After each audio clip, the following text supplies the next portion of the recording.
त्यानंतर दिवसभरातल्या दुसऱ्या महत्त्वाच्या बातमीकडे आपण वळतो आहोत, कारण पार्थ पवार यांच्या जमीन व्यवहार प्रकरणी सामाजिक कार्यकर्त्या अंजली दमानी यांनी बुधवारी पत्रकार परिषद घेतली आणि या प्रकरणी त्यांनी थेट अजित पवारांवर निशाणा साधला। यावेळी जमिनीचा व्यवहार म्हणजे पॉवर ऑफ अटर्नी 2018 मध्ये घेतल्याचं त्यांनी सांगितलं।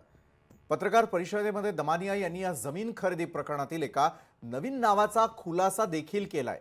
त्यांच्या म्हणण्यानुसार हीच जमीन, हाच 7/12 मुंबई सरकार लिहिलेलं असून 88 नंबरचा गट 1 ते 26 या जमिनीचा व्यवहार निलेश मगर हे पुण्याचे उपमहापौर होते आणि त्यांनी पॉवर ऑफ अटर्नी कुणाकडून घेतली, तर ज्यांची नावं इतर हक्कामध्ये म्हणजेच कूळ म्हणून लागलेली होती, ही त्यांची मोडस ऑपरेंडी आहे। महसूल विभागाच्या एका वरिष्ठ अधिकाऱ्यांकडून मिळालेल्या माहितीनुसार याचा अर्थच असा आहे की ही सगळी मंडळी मोठ्या जमिनी असल्यास त्यांच्या माणसाकडून ती अडकवली जाते, असं दमानिया यांनी म्हटलेलं आहे। 2018 मध्ये मात्र त्यांची गिरीश बापट पुण्याचे पालकमंत्री होते असं सांगत तिथे काही काळासाठी राष्ट्रपती राजवट असल्यानं हा व्यवहार पूर्ण करण्यात आलेला नव्हता असा देखील दावा केला गेलाय। मात्र तेव्हाच ती जमीन अडकवून ठेवण्यात आली। आता थेट सत्ता त्यांची, पालकमंत्री ते, म्हणून आता मुलाच्या नावावर जमीन घेण्याचं धाडस झाल्याचं हे कागदपत्र दाखवतायत, अशी थेट माहिती त्यांनी पुराव्यासकट दिली आहे। या संदर्भात अधिक चर्चेसाठी आपल्या सोबत स्वतः सामाजिक कार्यकर्त्या अंजली दमानिया जोडले गेलेल्या आहेत।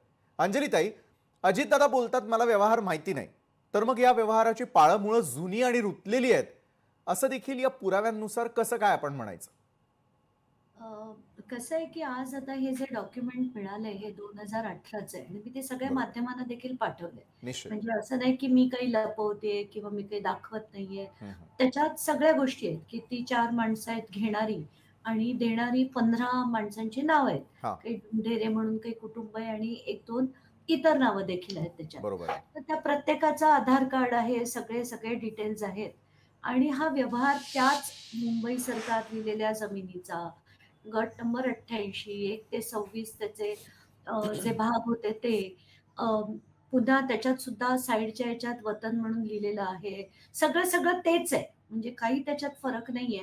म्हणून मी ते डॉक्युमेंट सुद्धा सगळ्या माध्यमांना पाठवलेले आहे.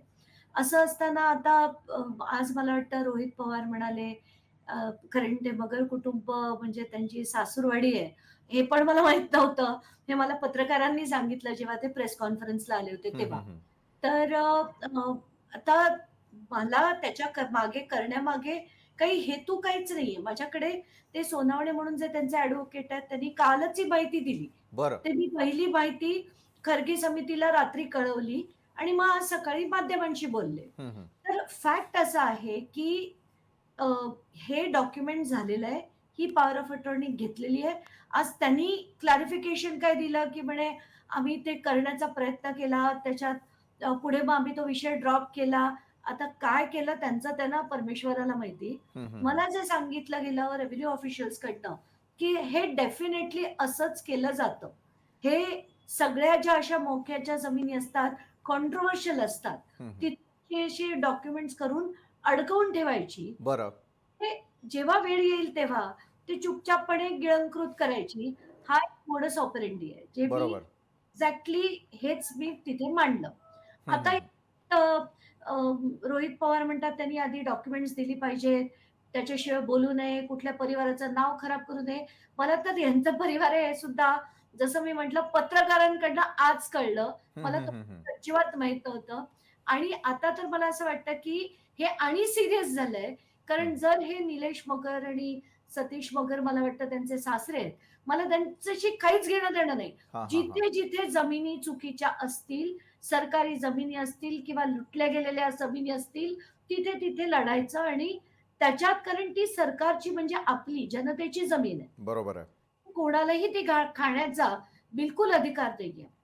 मला अजून एक गोष्ट तुम्हाला आज मुद्दाम मांडायची आहे, की हं, हं, आज हं. हेच मॅटर शीतल तेजवानीचं हो। अगदी थेट हायकोर्टात देखील आलं होतं. हं, हं, हं. कारण काय झालं शीतल तेजवानीनी पुण्याचं सेशन्स कोर्ट मूव्ह केलं होतं 8 तारखेला. हो। तर सेशन कोर्टाने पहिल्याच दिवशी नोटीस काढली हं, हं. आणि आता नोटीस काढलेली असताना यांना इतकी घाई झाली, की ते आज ते थेट हायकोर्टात पोहोचले. हं, हं. हायकोर्टात जस्टिस माधव जामदारांनी त्यांना विचारलं, "तुम्ही इथे कशाला आला?" सेशन कोर्टात जायचं. ते म्हणे, "आम्ही तिथे गेलो होतो." ते म्हणे, "so when was the matter हे?" ते म्हणे, "8 तारखेला केलं." हां, तर हां. 8 तारखेला तारखेला तिथे तुम्ही टाकलं, नोटीस इश्यू झाली, लगेच 10ला इथे येण्याची गरज काय आहे? ते म्हणे you withdraw the matter immediately, नाहीतर तुमच्यावर आम्ही कॉस्ट लावू. बरं. आता हे त्यांना ओरडल्यानंतर माधव जामदारांनी तिथल्या प्रॉसिक्युटरला विचारलं, ही तीच जमीन आहे का? हां, की हां, हां. ज्याच्यात उपमुख्यमंत्र्यांचा मुलगा आहे. तर ते म्हणाले, "हो, ही तीच जमीन आहे." ते म्हणे, "पण आजपर्यंत पार्थ पवारचं नाव एफ-आय-आर मध्ये का नाही आलं?" हे जस्टिस जामदारांनी प्रॉसिक्युशनला विचारलं. बरं. आणि ते ऐकून मला खरंच खूप बरं वाटलं. हं, कारण हं, हं. हाच प्रश्न तुमच्या, माझ्या सगळ्यांच्या मनात आहे, की सगळं होतंय, 1-1.25 महिना उलटून गेला. अजून एफ-आय-आर मध्ये अमेडियाचं आणि पार्थचं नाव का का नाहीये? नाही? कारण पार्थ पवार आपण पहिल्या दिवशीपासून म्हणतोय, 99% तो भागीदार असताना हां, हां, हां. त्याचं नाव का आलं नाही? ते आलंच पाहिजे. आणि कायदा जर हा खरंच सगळ्यांसाठी समान असेल, तर हे डेफिनेटली झालं पाहिजे. मी तर त्याच्यासाठी लढणार आहे. बरोबर आहे, तुमची लढाई यावेळेला सुरू आहे. मात्र पत्रकार परिषदेमध्ये आणि आत्ता देखील बोलताना एक महत्त्वाचा मुद्दा समोर आला, मोडस ऑपरेंडी संदर्भातला. मला एक सांगा, तुम्हाला मला कुठल्याही प्रकारचे जमीन व्यवहार करायचे असतील तर जे काय सरकारचे नियम आहेत किंवा त्या नियम आणि अटींनुसारच आपल्याला ते व्यवहार करावे लागतील. मात्र ज्यावेळेला अशा प्रकारची मोडस ऑपरेंडी जर खरोखर महाराष्ट्रामध्ये सुरू असेल, त्यामध्ये राजकीय व्यक्ती असतील किंवा धनदांडियांचा त्यामध्ये समावेश असेल, तर ही मोडस ऑपरेंडी नेमकी काय आहे? ती तुम्हाला मला का नाही जमत? कारण ती आपल्याला येत नाही. हं, सामान्य लोकांची जिथे आपली विचार करण्याची एक क्षमता संपते, हं. तिथून या लोकांची सुरू होते. कशी? आताच्या हं. घटकेला मला पुण्याला सुद्धा कितीतरी ठिकाणी म्हणजे एक मोठा प्रकल्प आहे अमेनोरा नावाचा.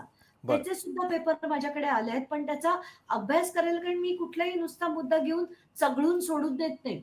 त्याच्यावर व्यवस्थित अभ्यास करून तो लावून धरते हो. आणि तो टोकापर्यंत लढते.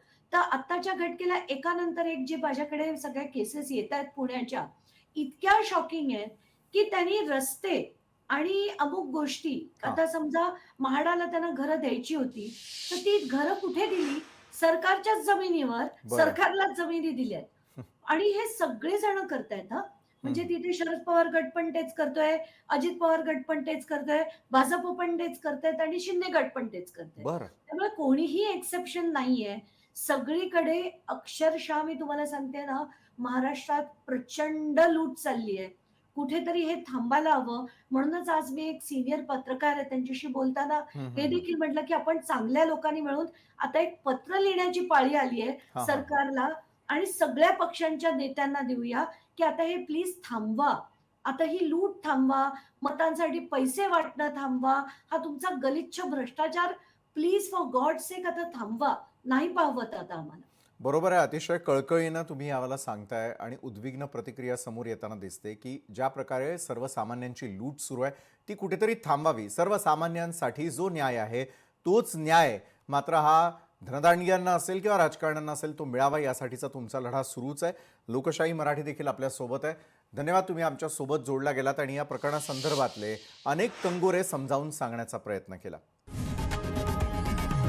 लोकशाही मराठी ऐका, पहा, जागरूक रहा.